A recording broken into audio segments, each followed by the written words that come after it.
Let's talk about dynamics. It's very common in music to hear the expression that each musician has its own dynamics. Well, dynamics has to do with volume, about expression and interpretation when somebody is playing. We use many words in Italian. As you can see here in this chart, there are many words that we use that represents how a note must be played. It has to do with volume. For example, we are using the word piano, and we represent this word with just one P letter.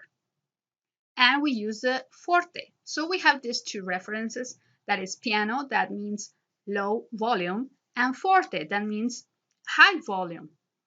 And we use piano as a reference, but we use two P's.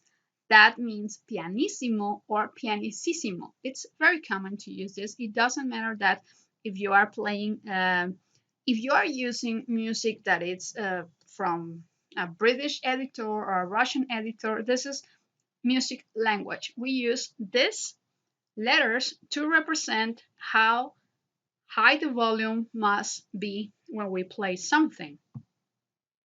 There are some mm, regulators that it's important to understand and know. We can use the word crescendo when we increase the volume, or we use the word diminuendo when we decrease the volume when we play. And there are the symbols called sound regulators that show us how we must play. If the two lines, it's like an arrow. So if the two lines are open, it means that you must play forte or in a louder volume, or piano if you find the end of the arrow, you must play piano.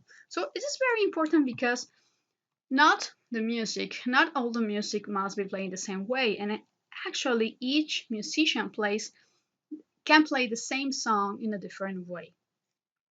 Take a look of this song. Can you find an indication about dynamics? Well, now it's highlighted. So you can see this, the F letter here. It means that you must start playing this forte and then this piano. And at the end it says crash. It means crescendo, that you must increase your volume. And you really must get familiar with this. And you can see that music changes when we play using dynamics.